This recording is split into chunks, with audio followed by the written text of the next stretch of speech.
அந்த ஒரு ஷேர்ல மட்டுமே நான் ட்ரேட் பண்ணி ஒரே மாசத்துல கிட்டத்தட்ட 1,50,00,000 ப்ராஃபிட் பண்ணியிருக்கிறேன். 4-5 நாட்களா இருந்த டவுன் ட்ரெண்ட் ஒரே நாள்ல அப் சைட்ல வந்து கரெக்ட் ஆயிடுச்சு. இது வந்து ஒரு மிகப்பெரிய புல் மார்க்கெட். No compromise. உங்க சைடுலயும் எங்க சைடுலயும். It's a GT promise.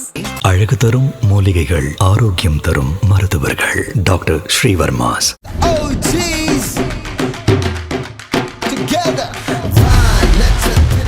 இந்தியாவுக்கும் அமெரிக்காவுக்கும் ஒரு வர்த்தக ஒப்பந்தம் ஏற்படுவதற்கு வாய்ப்பு இருக்கு. இது இல்லாமல் ரஷ்யாவுக்கும் யுக்ரைனுக்கும் ஒரு போர் நிறுத்த ஒப்பந்தம் ஏற்படுவதற்கு வாய்ப்புகள் இருக்கு. நிறைய விஷயங்கள் வந்து நல்ல விஷயங்கள் நடப்பதற்கு வாய்ப்புகள் இருக்கிறதுனால மார்க்கெட் வந்து கொஞ்சம் ஒரு புல்லிஷா தான் இருக்கும். It is a buy and dip market அப்படின்னு சொல்லுவாங்க. வங்கித்துறை பங்குகள் எல்லாமே நல்ல ஏற்றம் கண்டிருக்கு. நான் ஒரு கிட்டத்தட்ட ஒரு 2 கோடி ரூபாய் முதலீடு பண்ணியிருக்கிறேன். பேங்க் நிஃப்டி 48,000 இருக்கும்போது அது இப்ப கிட்டத்தட்ட 60,000 கிட்ட வந்துருச்சு. இது பாத்தீங்கன்னா ஒரு கிட்டத்தட்ட ஒரு 25% ஏற்றம். இப்போ இந்த மாதிரியான விஷயங்கள் வரும்போது நிறைய செய்திகளை கேட்டு நிறைய புதிய முதலீட்டாளர்கள் பங்குச்சந்தை நோக்கி வர்றதுக்கான வாய்ப்புகள் இருக்கு. எங்க இருந்து அவங்களுடைய முதலீட்டு பயணத்தை தொடங்கணும்? இன்வெஸ்ட்மெண்ட் அப்படின்னு நான் வரும்போது நாங்க ரிஸ்க் எடுக்க மாட்டேன். So I'm a high risk trader, but I'm not a high risk investor. Nifty எப்பெல்லாம் 10% கரெக்ட் ஆகுதோ அப்ப நான் வாங்குவேன். அதுக்கப்புறம் இன்னொரு 5% விழுந்ததுனால் திரும்ப வாங்கி ஆவரேஜ் பண்ணுவேன். ஸோ 10ல வாங்க ஆரம்பிச்சு 15, 20, 25 அப்படி வாங்குவேன். இந்திய பங்கு சந்தைகள் அதிகபட்சம் 25% தான் விழும், அதுக்கு மேல விழாது. 10% இறங்குனாங்க வாங்குறோம், அது இன்னொரு 10% இறங்கும்போது கஷ்டமா இருக்காதா அப்படின்னா, ஸோ அந்த இடத்துல தான் ஒரு முக்கியமான விஷயம் வருது. நம்ம வந்து ஹெட்ஜ் பண்ணிடுவோம்.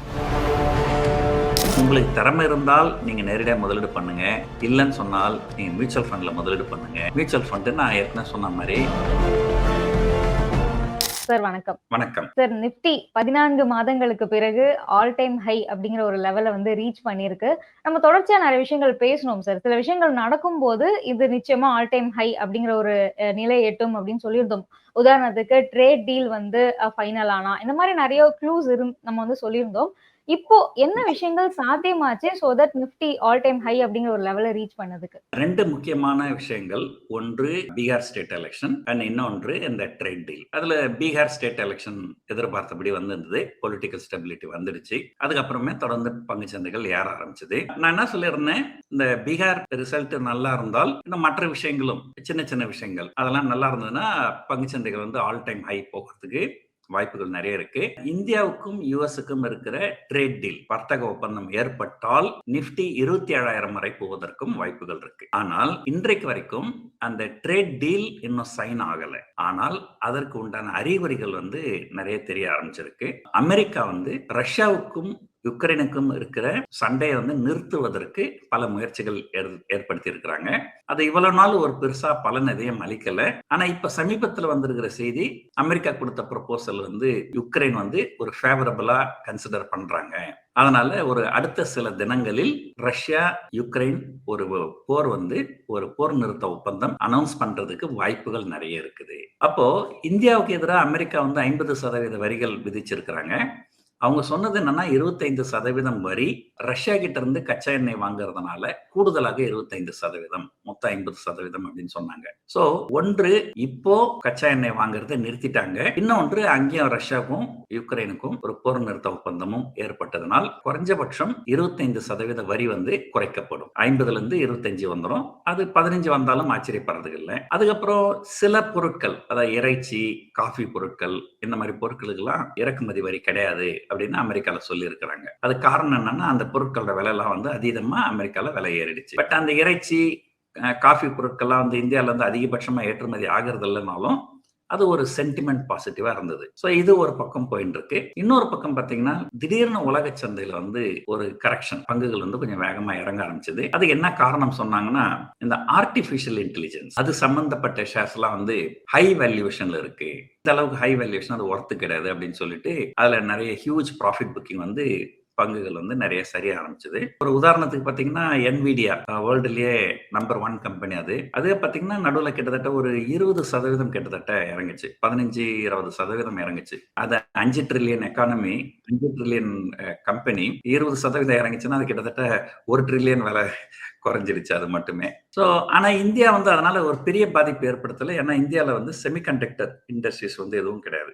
அட்லீஸ்ட் லிஸ்டட் கம்பெனில அது எதுவும் கிடையாது. அதுக்கப்புறம் அங்க அமெரிக்க பங்குச் சந்தைகள் விழுந்துட்டு இப்ப அங்கேயும் கொஞ்சம் ரெக்கவரி வருது. குறிப்பா வந்து வட்டி விகிதங்கள். அமெரிக்காவுல அடுத்த டிசம்பர் மாதம் 10ஆம் தேதி ஃபெட் மீட்டிங் இருக்கு. அந்த ஃபெட் மீட்டிங்ல வட்டி விகிதங்கள் ஒரு 0.25% குறைக்கப்படும் அப்படிங்கிற மாதிரியான ஒரு செய்திகள் வருது. அது மட்டும் இல்லாமல் இந்தியாவிலும் ஒரு சில நாட்களுக்கு முன்னாடி ரிசர்வ் பேங்க் கவர்னர் ஏதோ ஒரு இடத்துல பேசும்போது என்ன சொல்லியிருக்கிறாரு, இங்கே வந்து வட்டி விகிதங்கள் குறையறதுக்கு வாய்ப்புகள் இருக்கு அப்படின்ற மாதிரி சொல்லியிருக்காரு. இங்க வந்து டிசம்பர் 5ஆம் தேதி நினைக்கிறேன் RBI மீட்டிங். அதுல ஒரு 0.25% வட்டி குறைப்பதற்கு வாய்ப்புகள் நிறைய இருக்கு அப்படின்னு செய்திகள் வந்திருக்குது. இந்த செய்தி வந்ததுக்கு அப்புறம் வங்கித்துறை பங்குகள் எல்லாமே நல்ல ஏற்றம் கண்டிருக்கு. இந்த வருஷம் பாத்தீங்கன்னா பேங்க் நிஃப்டி இண்டெக்ஸ் பாத்தீங்கன்னா ஒரு பிப்ரவரி மார்ச்ல கிட்டத்தட்ட 48,000 இருந்தது.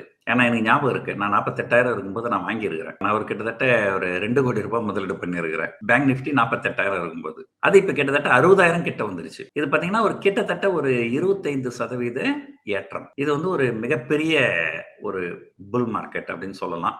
வங்கித்துறை பங்குகள் பொறுத்தவரைக்கும் இன்னுமே கேட்டீங்கன்னா இன்னுமே கூடுதலா ஏறி இருக்கணும். இதுக்கு நடுவுல செபி வந்து ஒரு புதிய விதிமுறை கொண்டாந்தாங்க. அந்த விதிமுறைப்படி HDFC பேங்க், ICICI பேங்க் இதெல்லாம் வந்து வெயிட்டேஜ் வந்து கொஞ்சம் குறைஞ்சிரும். பேங்க் நிஃப்டில மற்ற பங்குகளுக்கு வெயிட்டேஜ் அதிகமாகும். இதனால HDFC பேங்க், ICICI பேங்க் ரெண்டுமே வந்து இந்த செய்தி வந்ததுக்கு அப்புறம், செபி நியூஸ் வந்ததுக்கு அப்புறம் ஒரு அண்டர் பர்ஃபார்மன்ஸ்ல தான் இருக்குது. அதே மீறி பேங்க் நிஃப்டி வந்து கிட்டத்தட்ட 60,000 கிட்ட போயிட்டாங்க. வங்கித்துறை பங்குகள் எல்லாமே வந்து நம்ம நிகழ்ச்சி ஆரம்பிச்சதுல இருந்து இதான் சொல்லிக்கிறோம், எது மொமெண்டத்துல இருக்கு அப்படின்னா வங்கித்துறை தான் மொமெண்டத்துல இருக்கு அப்படின்னு சொல்லிட்டு.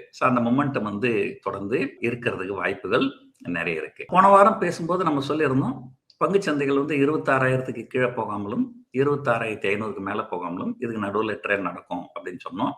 ஆனா ஒரு மண்டே டியூஸ்டே கொஞ்சம் என்னதுன்னா அது எக்ஸ்பைரி ரிலேட்டட் இஷ்யூன்னு சொல்லுவாங்க.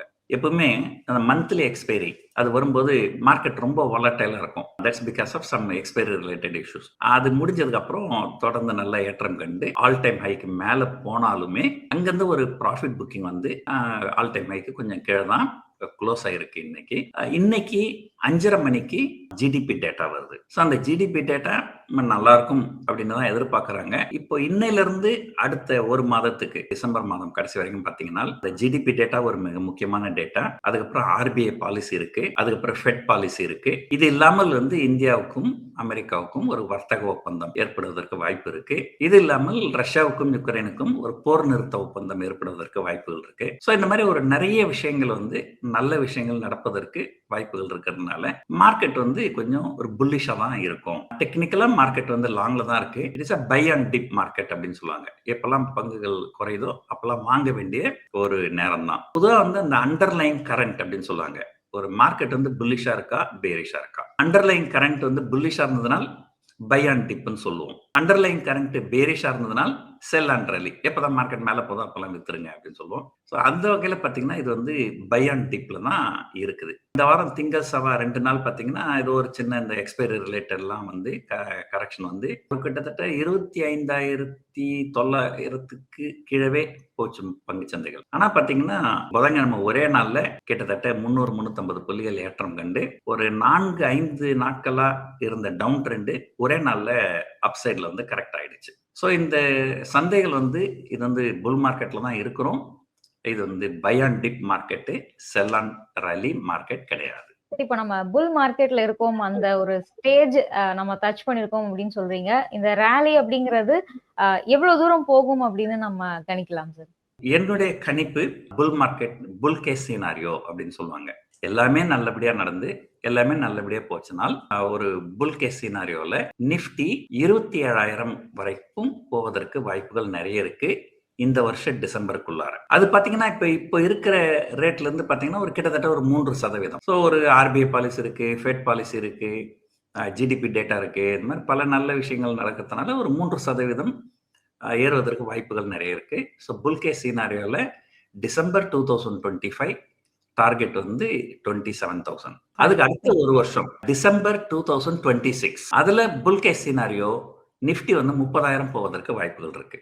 அப்போ மார்க்கெட் ஏறவே மாட்டேங்குது, இவர் பட்டுன்னு 30,000 சொல்றாரு அப்படின்னு நிறைய பேர் நினைப்பாங்க. அது வந்து ஒரு பெரிய ஒரு அன்ரியலிஸ்டிக் டார்கெட் கிடையாது. எப்படி சொல்றேன்னா, போன வருஷம் 2024 செப்டம்பர் மாதம் நிஃப்டி வந்து 26,300 வரைக்கும் போச்சு. அங்கிருந்து தான் கொஞ்சம் கரெக்ஷன் வந்தது. அந்த தேதியில இருந்து செப்டம்பர் 24ல இருந்து டிசம்பர் 26 வரைக்கும் போட்டீங்கன்னா அது ஒரு கிட்டத்தட்ட 2.25 வருஷம் வருது. அந்த ஒரு 2.25 வருஷம் நீங்க பணத்தை வங்கியில வைப்பு நிதியில வச்சிருந்தீங்கனாலே உங்களுக்கு ஒரு 16-17% ரிட்டர்ன் கிடைச்சிருக்கும். ஒரு வருஷத்துக்கு 7%ல இருந்து 8% வரைக்கும் வட்டி கிடைக்குது.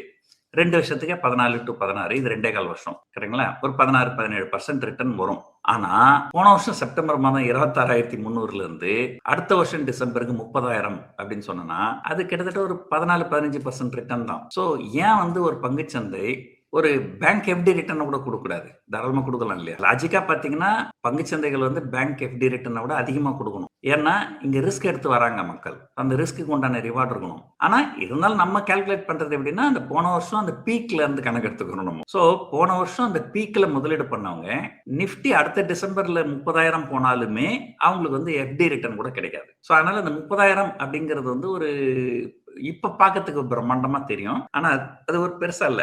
இப்போ கரண்ட் மார்க்கெட் பிரைஸ்ல இருந்து பாத்தீங்கன்னாலே அது வந்து ஒரு 12-14% தான் வரும். 12-14% வந்து ஒரு 13 மாசத்துல போகலாம், வாய்ப்புகள் நிறைய இருக்கு.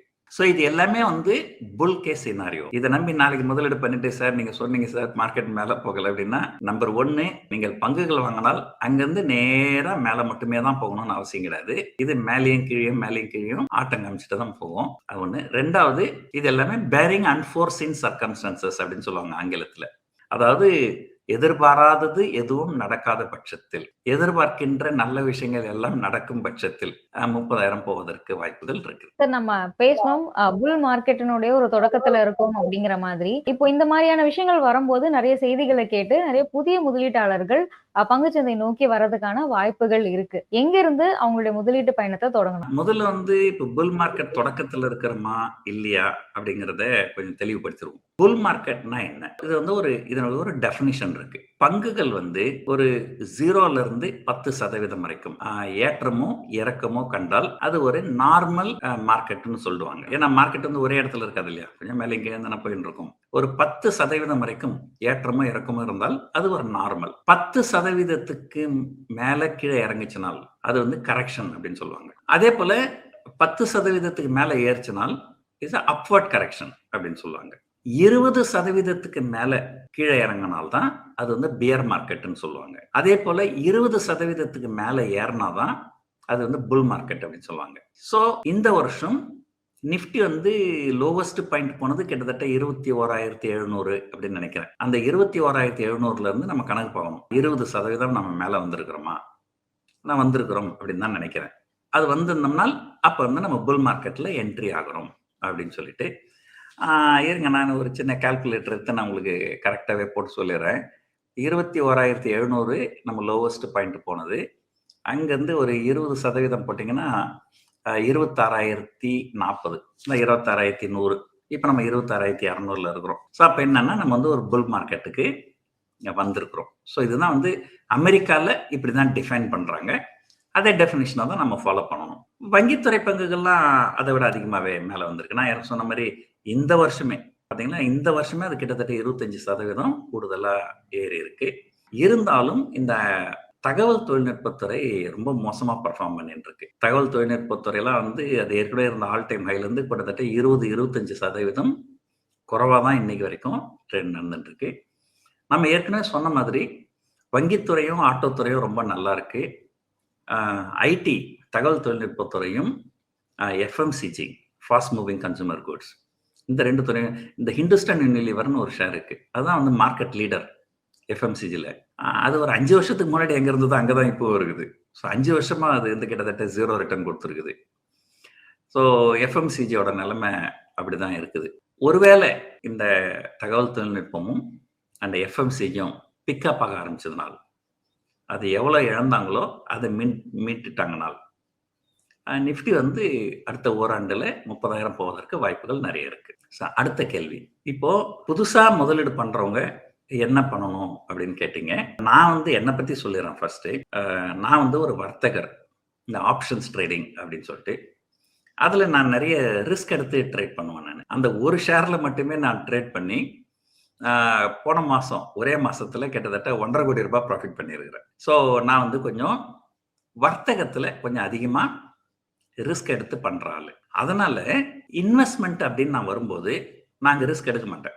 So I'm a high risk trader, but I'm not a high risk investor. So அதனால நான் வந்து முதலீடு அப்படின்னு பண்ணீங்கன்னா என்னுடைய ஒட்டுமொத்த முதலீடு என்னன்னு நான் உங்களுக்கு சொல்லிடுறேன். இப்போ 1 கிலோ தங்கம் வச்சிருக்கிறேன். அது வந்து இந்த சாவரின் கோல்டு பாண்ட் அப்படின்னு ஒன்று இஷ்யூ பண்ணியிருந்தாங்க கவர்மெண்ட்ல.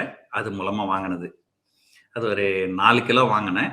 அப்ப ஏதோ ஒரு பிரச்சனைனால ஒரு 3 கிலோவை விற்க வேண்டிய சூழ்நிலை ஆகிப்போச்சு. ஸோ 1 கிலோ தங்கம். அதுக்கப்புறம் கிட்டத்தட்ட ஒரு 15 முதல் 20 கோடி ரூபாய் வரைக்கும் இருக்கும். நான் வந்து வெறும் இண்டெக்ஸ்ல மட்டும்தான் இன்வெஸ்ட் பண்ணியிருக்கிறேன். அதுலயும் பெரும்பாலும் வந்து நிஃப்டி பீஸ். ஸோ நிஃப்டி பீஸ்ல பெரும்பாலான தொகையை முதலீடு பண்ணிக்கிறேன். பேங்க் பீஸ்ல நிறைய முதலீடு பண்ணியிருக்கிறேன். மற்றபடி பங்குகள்னு பார்த்தீங்கன்னா ஏதோ ஒரு 4-5 பங்குகள்.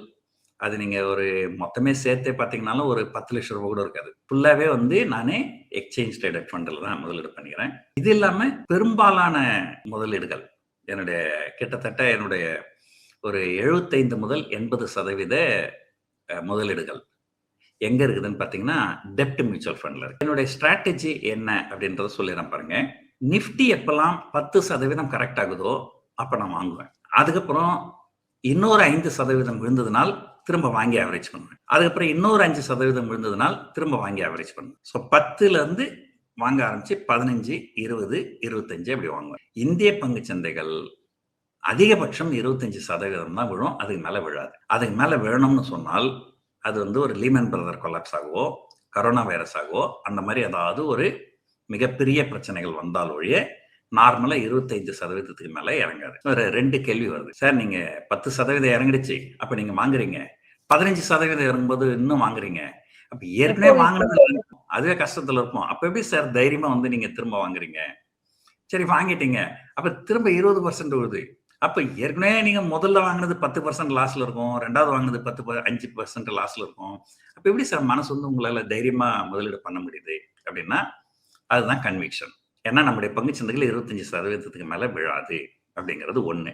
ரெண்டாவது, ஒரு கிராமத்துல ஒரு பழமொழி சொல்லுவாங்க, கல்லை கண்டால் நாயை காணும், நாயை கண்டால் கல்லை காணும்ட்டு. பங்குச்சந்தைகள்லாம் எப்போ நல்லா கரெக்ஷன் ஆயிருக்கோ, நல்ல அட்ராக்டிவ் லெவல்ல இருக்கோ, அப்ப நம்ம கிட்ட காசு இருக்காது. நம்ம கிட்ட எப்ப காசு இருக்குதோ அப்ப பங்குச்சந்தைகள் ரொம்ப உயரத்துல இருக்கும். அதனாலதான் நான் என்ன பண்ணுவேன், என்னுடைய பெரும்பாலான பணத்தை நான் என்ன பண்ணிருப்பேன், டெப்ட் மியூச்சுவல் ஃபண்ட்ல போட்டுருவேன். இப்போ ஒரு உதாரணத்துக்கு சொல்றேன், ஒரு 100 ரூபாய் இருக்குன்னு வச்சுங்க உங்ககிட்ட. அந்த 100 ரூபாய் நீங்க டெப்ட் ஃபண்ட்ல போட்டுருங்க. எப்போ 10% கரெக்ட் ஆகுதோ அப்ப என்ன பண்ணுங்க, அந்த டெப்ட் ஃபண்ட்ல இருந்து 20 ரூபாயை எடுத்து பங்குச்சந்தையில முதலீடு பண்ணுங்க. நான் பங்குச்சந்தைன்னு சொல்றது வெறும் நிஃப்டி பீஸ் அல்லது bank Nifty BeES index fund. அதுக்கப்புறம் இன்னொரு 5% இறங்கிச்சுனால் டெப்ட் ஃபண்ட்ல இருந்து இன்னொரு 20 ரூபாயை லிக்விடேட் பண்ணிட்டு இங்க முதலீடு பண்ணுங்க. இன்னொரு 5% திரும்ப இன்னொரு 20%. ஸோ இந்த மாதிரி பண்ணீங்கன்னால் நம்முடைய பங்குச்சந்தைகள்லாம் எப்பெல்லாம் கீழே போகுதோ அடுத்த ஒரு வருஷத்துல ரெக்கவர் ஆயிடும். லீமன் பிரதர் கொலாப்ஸ் சமயத்துல 50% கீழே போச்சு.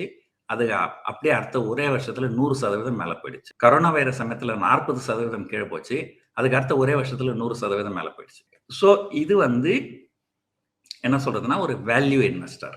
இது வந்து ஒண்ணு சொல்லிட்டேன். இன்னொன்னு பார்க்கணும்னா சொன்னேன் இல்லைங்களா, நீங்க 10% இறங்கணும் வாங்குறோம், அது இன்னொரு 10% இறங்கும்போது கஷ்டமா இருக்காதா அப்படின்னா, ஸோ அந்த இடத்துல தான் ஒரு முக்கியமான விஷயம் வருது.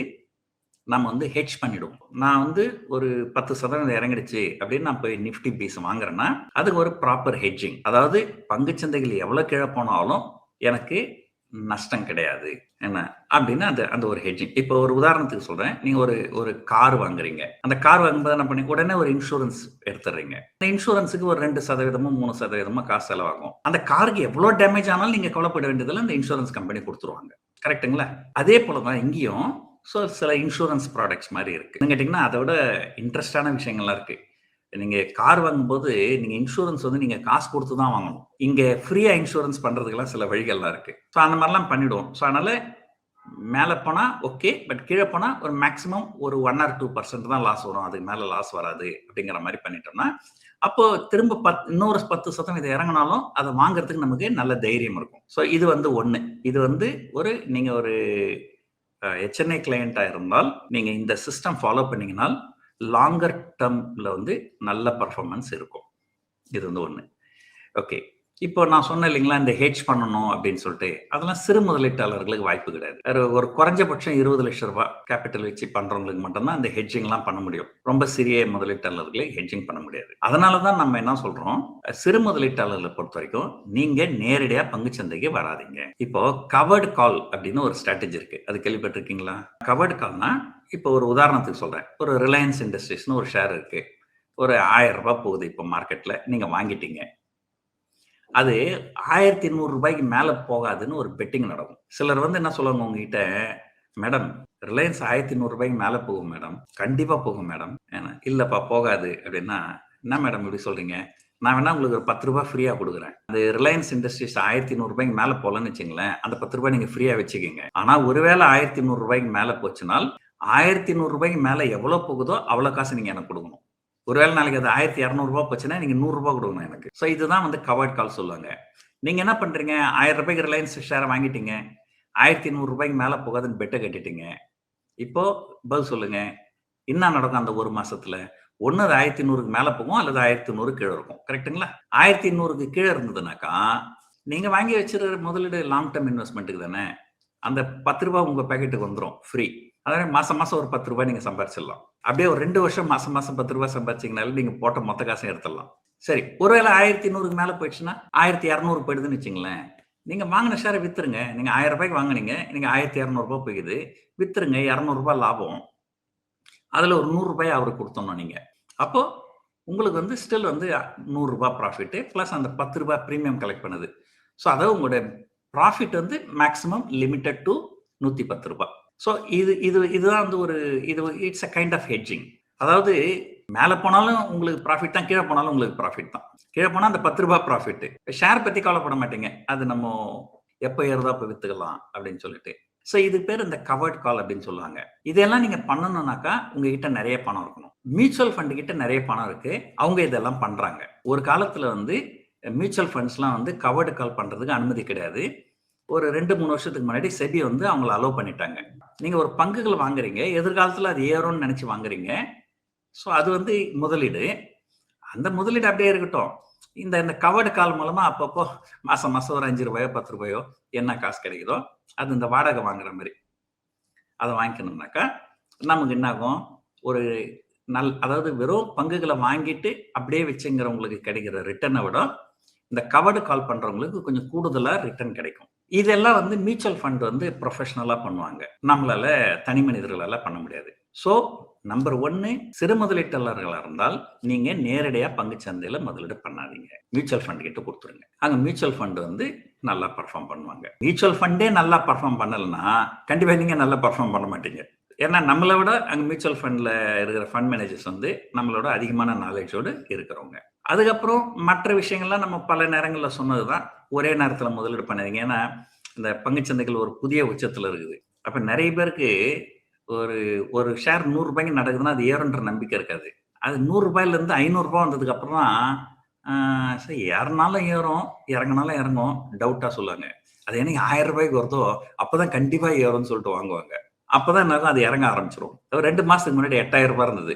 8000 ரூபாய் இருந்தது, நேற்று வந்து 10,500 ரூபாய் போயிடுச்சு. 8000ல இருந்து 10,500 எத்தனை சதவீதம்? அது 30%. எத்தனை மாசத்துல? 2 மாசத்துல 30% ஏறினதுக்கு அப்புறம் தான் மக்களுக்கு நல்ல நம்பிக்கை வந்து நேற்று தான் நிறைய பேர் வாங்கியிருப்பாங்க.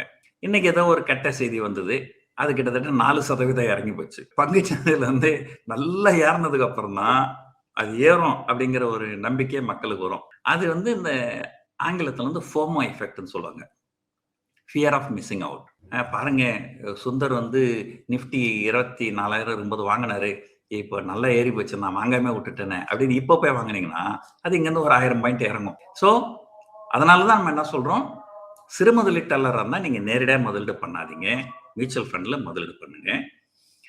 சரி இல்லைங்க நான் மியூச்சுவல் ஃபண்ட்ல முதலீடு பண்ண விரும்பல, நானே தான் முதலீடு பண்ணணும்னு நினைக்கிறேன் அப்படின்னா தப்பு இல்லை, பண்ணுங்க. இண்டெக்ஸ் ஃபண்டில் மட்டும் முதலீடு பண்ணுங்க. ஒன்று நிஃப்டி பேஸ் பண்ணுங்க அல்லது பேங்க் பேஸ் பண்ணுங்க. இப்போ என்னன்னா நான் பார்க்குறேன், கடந்த ஒரு வருஷமாவே நம்ம இந்த நிகழ்ச்சி ஆரம்பிச்சதுலேருந்தே நம்ம பேசிட்டு இருக்கிறோம். வங்கித்துறை தான் நல்லா இருக்கு, வங்கித்துறை தான் நல்லா இருக்கு, தகவல் தொழில்நுட்பத்துறை மோசமா இருக்கு, எஃப்எம்சிஜி மோசமா இருக்கு. அப்போ நான் நிஃப்டி பீஸ் வாங்கினேன்னா அந்த நிஃப்டி பீஸ்ன்றது வந்து பேங்க்கு, எஃப்எம்சிஜி, ஐடி எல்லாமே சேர்ந்தது. ஆனா நான் எஃப்எம்சிஜி, ஐடிலாம் நான் பேரிஷா இருக்கிறேன், நான் பேங்க்ல மட்டும்தான் புல்லிஷா இருக்கிறேன். அப்போ நான் பேங்க் பீஸ் வாங்கினாக்கா அது வெறும் பேங்க்ஸ் மட்டும் தானே. ஸோ அந்த மாதிரி அதுல நீங்க சில ஒரு சேஞ்சஸ். இப்போ சிலதெல்லாம் வந்து இப்போ பார்மா புல்லிஷா இருக்குன்னு நினைச்சீங்கன்னா பார்மா இண்டெக்ஸ் ஃபண்ட் இருக்கும். ஸோ அந்த செக்டோரல் இண்டெக்ஸ் ஃபண்ட்ல நீங்க முதலீடு பண்ணலாம். மற்றபடி நீங்க நிஃப்டி பேஸ் அது பேங்க் பேஸ் தான் வந்து ஒரு பெஸ்ட் இன்வெஸ்ட்மெண்ட்டு. அதையும் ஒரே நேரத்தில் பண்ணாதீங்க, மாசம் மாசம் ஒரு எஸ்ஐபி மூலமா பண்ணுங்க.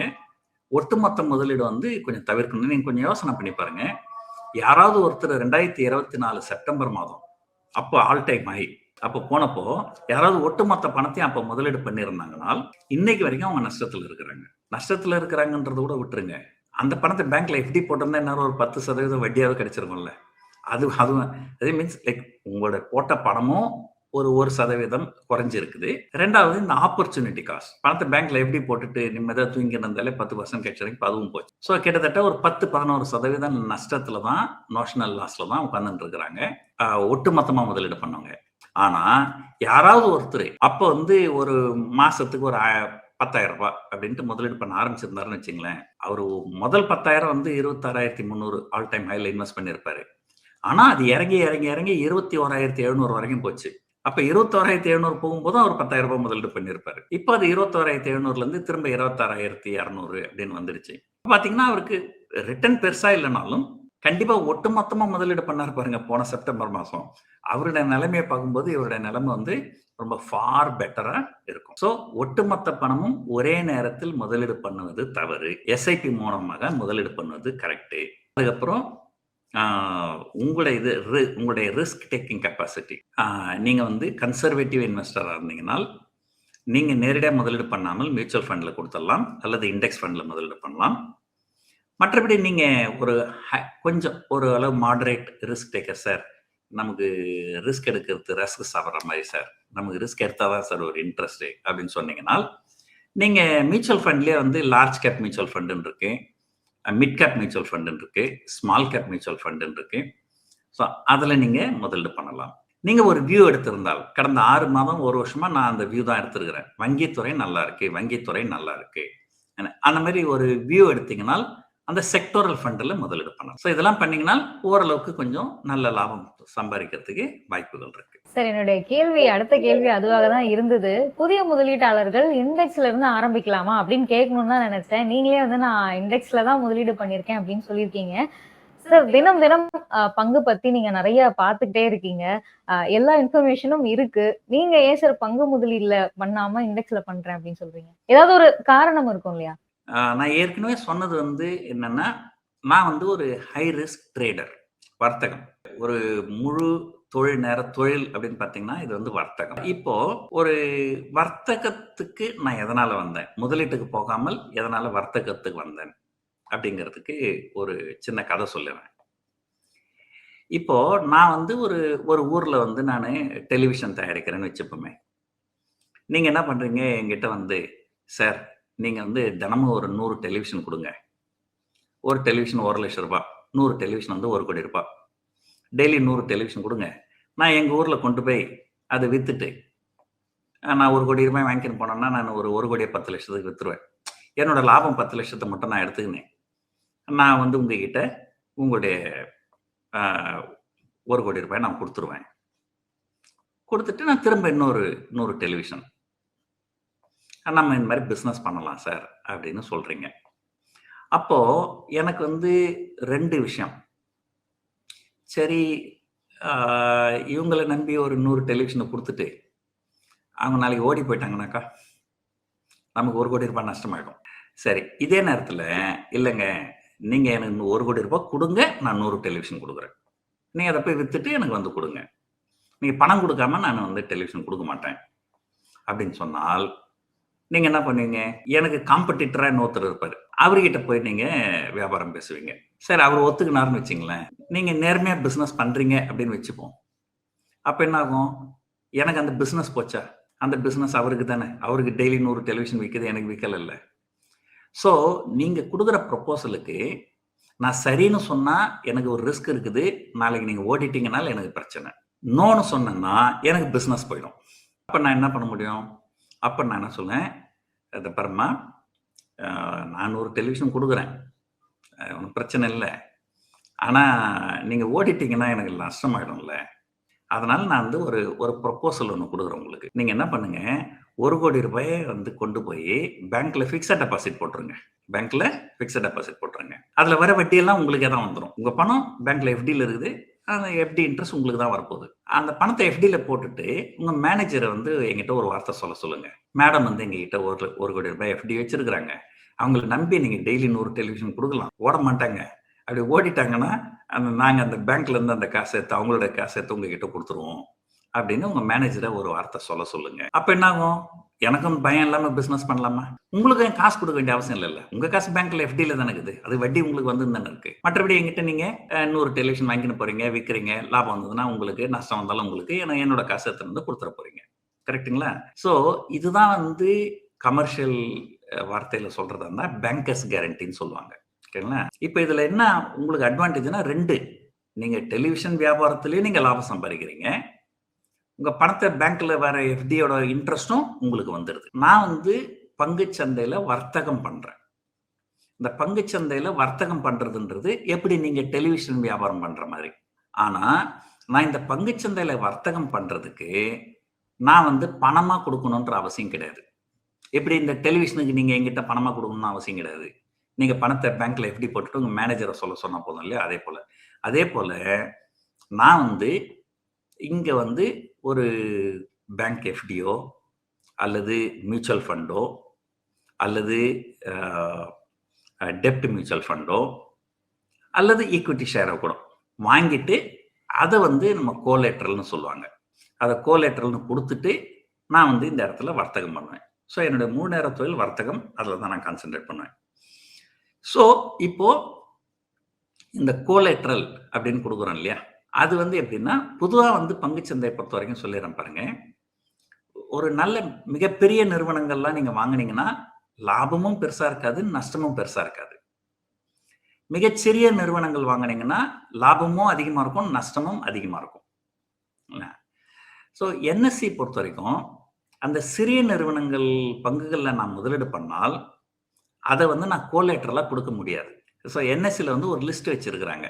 அந்த லிஸ்ட்ல இருக்கிற ஷேர்ஸ் வாங்குனா மட்டும் தான் நீங்க வந்து கோலேட்ரலா எக்ஸ்சேஞ்சுக்கு நீங்க குடுக்க முடியும். இது வந்து 1. 2வது, இப்ப நான் உங்ககிட்ட சொன்னேன் இல்லையா? நீங்க வந்து ரூ. 1,00,00,000 பேங்க்ல எஃப்டி போட்டுருங்க. நான் இந்த பக்கம் உங்களுக்கு ரூ. 1,00,00,000 உண்டான டெலிவிஷன் தான் நான் உங்களுக்கு தினமும் குடுக்குறேன் அப்படின்னு சொன்னேன் இல்லைங்களா? ஏன்னா நீங்க போட்ட பணம் பேங்க்ல எஃப்டி போட்டது 1 கோடின்றது 1 கோடியாவே தான் இருக்கும். அது குறையவே குறையாது. அதனால உங்கள நம்பி நான் வந்து ரூ. 1,00,00,000 நான் டெலிவிஷன் குடுக்கலாம். ஒருவேளை ஒரு உதாரணத்துக்கு சொல்றேன். நீங்க ஒரு பங்குகள்ல முதலீடு பண்ணிட்டு, அந்த பங்குகள மேனேஜர் கிட்ட குடுத்துறீங்க. வங்கியில மேனேஜர் கிட்ட குடுத்துறீங்க. நாளைக்கு நான் ஏதாவது டிஃபால்ட் ஆச்சுன்னா, இந்த ஷேர வித்துட்டு சாருக்கு பணத்த குடுத்துருங்கன்ட்டு. அப்போ நீங்க ரூ. 1,00,00,000 பங்குகள வாங்கி மேனேஜர் கிட்ட குடுத்துருக்கிறீங்க. நீங்க ஏதாவது பிரச்சனை பண்ணீங்கன்னா, அந்த மேனேஜர் என்கிட்ட அந்த ஷேர வித்து என்கிட்ட காச குடுத்துருவாரு. நான் உங்ககிட்ட ரூ. 1,00,00,000 உண்டான டெலிவிஷன குடுக்குறேன். நீங்க அத எடுத்துன்னு ஓடி போயிட்டீங்க. அப்ப நான் மேனேஜர் கிட்ட அந்த அம்மாவோட ஷேர் எல்லாம் வித்துட்டு என்கிட்ட காசு குடுங்கன்னு கேட்கிறேன். அப்ப அந்த ஷேர் விலை இறங்கி இருந்ததுன்னு வச்சுங்களேன், எனக்கு ரூ. 1,00,00,000 கிடைக்குமா? கிடைக்காது. ஏன்னா அதோட வேல்யூ குறைஞ்சு போச்சு. அது ஷேர் வித்தா ஒரு 80,00,000 தான் கிடைக்கும். அப்ப எனக்கு 80,00,000 தானே கிடைக்கும். அப்ப நான் என்ன சொல்லுவேன், நீங்க பேங்க்ல எஃப்டி போட்டீங்கன்னா 1 கோடி எஃப்டி போட்டீங்கன்னா நான் ரூ. 1 கோடி டெலிவிஷன் குடுக்குறேன். ஆனா நீங்க பங்குகள்ல முதலீடு பண்ணி நான் பேங்க்ல கேரண்டியா குடுக்குறேன்னு சொன்னீங்கன்னா, நான் வந்து ரூ. 1 கோடி நம்பி குடுக்க முடியாது. வேணும்னா ஒரு 75 லட்சத்துக்கு வேணா குடுக்குறேன் அப்படின்னு சொல்லுவேன். ஏன்னா உங்க ஷேரோட விலை இறங்கிடுச்சுன்னா அத ஃபேக்டர் இன் பண்ணணும் இல்லையா? அது வந்து கமர்ஷியல் டெர்ம்ஸ்ல வந்து ஹேர் கட் அப்படின்னு சொல்லுவாங்க. சோ நீங்க பங்குகள்ல முதலீடு பண்ணிட்டு அதை எக்ஸ்சேஞ்சில வந்து கோலேட்ரலா குடுக்கணும்னு சொன்னா, அதுல ஒரு ஹேர் கட் இருக்கும். அது எப்படின்னா பெரிய பெரிய நிறுவனங்கள்னா ஒரு 10% ஹேர் கட் இருக்கும். மீடியம் டெர்ம் நிறுவனங்கள்னா 20% ஹேர் கட் இருக்கும். அதை விட இன்னும் கொஞ்சம் கீழே வந்த நிறுவனங்கள்லாம் 40% ஹேர் கட் இருக்கும். அதுக்கப்புறம் ஒரு இது மொத்தமே வந்து ஒரு ஓரளவுக்கு நல்ல நிறுவனங்கள் தான். அதுக்கு கீழே போற நிறுவனங்கள் எது போனீங்கனாலும் அதை கோலேட்டரலாவே வாங்க மாட்டாங்க. அப்போ இப்போ நீங்க நல்லா யோசனை பண்ணி பாருங்க. நீங்க எஃப்டி போட்டுட்டீங்கன்னா நான் உங்களுக்கு 1 கோடி ரூபாய்க்கு நான் டெலிவிஷன் கொடுப்பேன். லார்ஜ் கேப் ஷேர்ஸை வாங்கி கொடுத்தீங்கன்னா நான் 90 லட்சம் ரூபாய்க்கு தான் கொடுப்பேன் television. Mid cap small cap நீங்க வாங்கினீங்கன்னா 60 லட்சம் ரூபாய்க்கு தான் கொடுப்பேன் நான். அப்போ ஒருவேளை உங்களுக்கு அங்க கொஞ்சம் கூடுதல் லாபம் வந்தாலுமே மிட் கேப் ஸ்மால் கேப் வந்து கொஞ்சம் லார்ஜ் கேப்போட கொஞ்சம் பெட்டரா ரிட்டர்ன் வருதுன்னு வச்சுப்போம். ஆனா இந்த பக்கம் நீங்க பண்ற வியாபாரம் தடைப்பட்டு போயிடும். புரியுதுங்களா? ஸோ அதனாலதான் நான் வந்து முதலீடு அப்படின்னு வரும்போது முதலீடு வந்து என்னுடைய முழு கான்சென்ட்ரேஷன் கிடையாது. அந்த வர்த்தகம் தான் என்னுடைய முழு கான்சென்ட்ரேஷன்.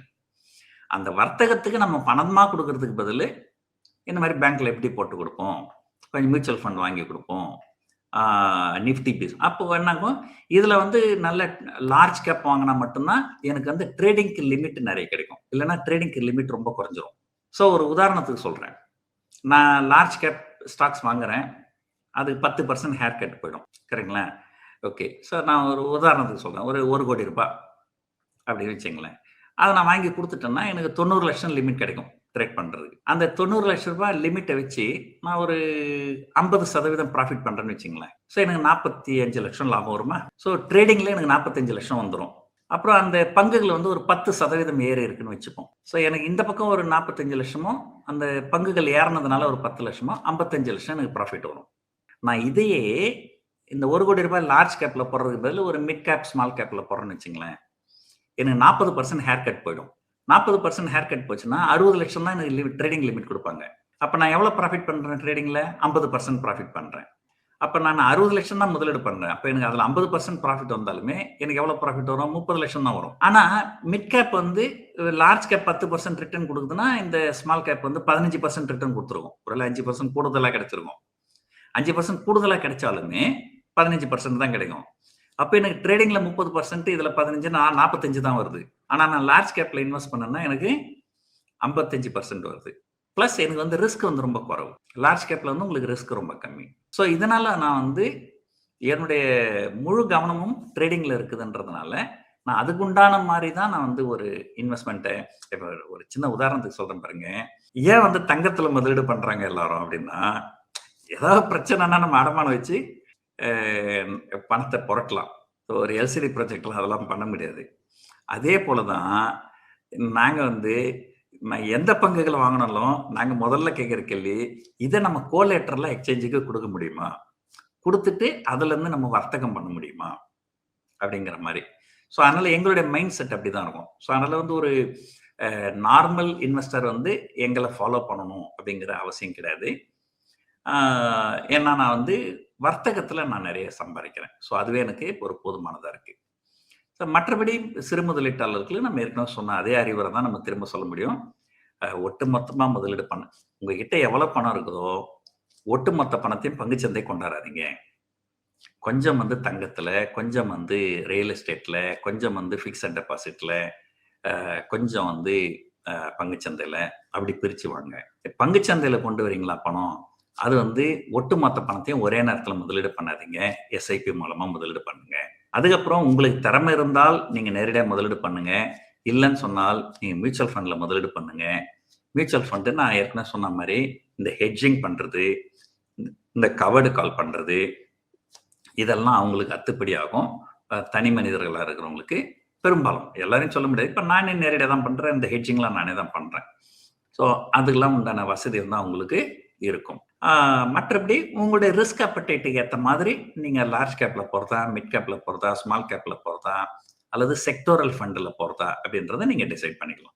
சார், உங்களுடைய அனுபவத்துல இருந்து சிறு முதலீட்டாளர்களுக்கு நிறைய விஷயங்கள் சொல்லியிருக்கீங்க. வரும் வாரம் நம்மளுடைய பங்குச்சந்தைகள் எந்த லெவல்ல ட்ரேட் ஆகும் அப்படின்னு நம்ம எதிர்பார்க்கலாம்? பங்குச்சந்தைகள் அடுத்த வாரமும் பாத்தீங்கன்னா நான் போன வாரம் சொன்ன அதே தான். கிட்டத்தட்ட ஒரு 26,000 இருந்து 26,500 வரைக்கும் தான் இருக்கும். வட்டி விகிதங்கள் இந்தியாவிலும் குறைக்கப்பட்டு, அமெரிக்காவிலும் குறைக்கப்பட்டு, இந்த வர்த்தக ஒப்பந்தமும் ஏதாவது ஒரு நல்ல செய்தி வந்தால் அது அடுத்த, அதாவது டிசம்பர் கடைசி வரைக்கும் 26,000 இருந்து 27,000 வரைக்கும் அடுத்த ஒரு வாரத்துக்கு 26,000 26,500 வரைக்கும், அடுத்த ஒரு மாதத்துக்கு 26,000 27,000 வரைக்கும் வர்த்தகம் நடைபெறுவதற்கு வாய்ப்புகள் நிறைய இருக்கு. சார், இன்னைக்கு நம்ம நிகழ்ச்சியில கலந்துட்டு நிறைய விஷயங்கள் எங்களுக்காக பகிர்ந்துக்கிட்டீங்க. Thank you so much for joining. Thank you. No compromise. உங்க சைடுலயும் எங்க சைடுலயும். It's a GT promise. அழகு தரும் மூலிகைகள், ஆரோக்கியம் தரும் மருத்துவர்கள். Doctor Sreevarma's. Start reloading. It's a illusion.